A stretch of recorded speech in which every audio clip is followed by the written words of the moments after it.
Okay ka lang ba dyan, Nick? Nagugustuhan mo ba yung bagong bahay mo? Parang nagugustuhan mo nga eh. Okay ka lang dyan, ah. Ninyo, Po. sino kausap mo? Si Nick po, yung alaga kong gagamba, nahuli ko siya kanina. Kasi po, lahat ng mga kalaro namin may alagang gagamba. Kaya kami po ni na Kring Kring at Butchoy, nahuli na rin po kami ng para sa amin. Para maalaga. Okay lang po ba?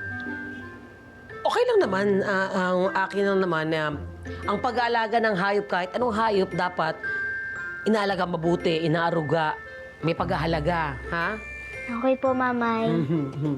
Huwag kang mag-alala, Nick. Hindi kita papabayaan. Kasi po ba nakita, Mamay? Hindi naman sa ganon. Siguro mahihiyain siya sa personal. Pero huwag muna ngayon.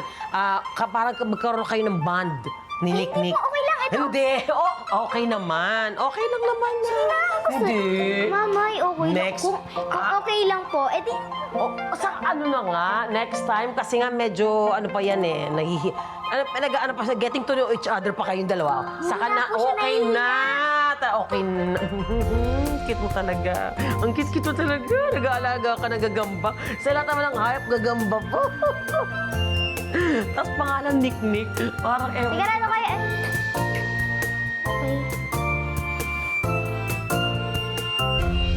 Okay ka lang ba dyan, Nick? Salamat. Te. Ay ba? Nick.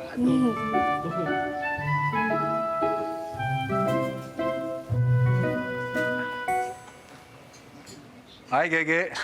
Ay! Inyo. Ay, naku naman! Hindi ko nagsabing pupunta ka. Hindi ko alam.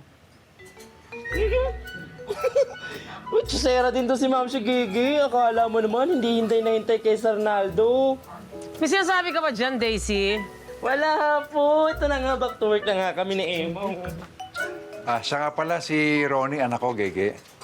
Ronnie, si Gege. Siya naman si Nino, anak-anakan niya. Hi po, Kuya Ronnie. Ay, ninyo. Hello po, Tita Gege. Ay, ang gwapo ng anak mo naman. Parang ikaw din at saka matikas din, oh.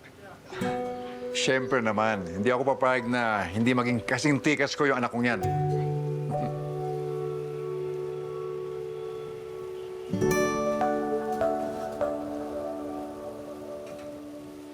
Tita Gege, sa inyo po ito yung karinderya? Oo naman. Tsaka, alam mo ba, ako din nagluluto dito. Talaga po? Mahilig rin po kasi ako magluto. Ay, magkakasundo tayo. Alam mo, Ronnie, mas mabuti pa siguro mag-bonding kayo ni Nino.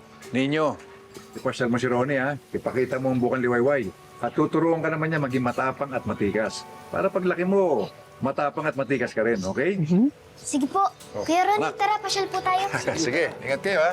Kayo lumayo, ah. Diyan lang.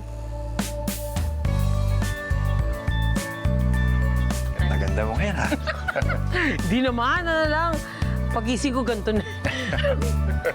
Sensya ka na.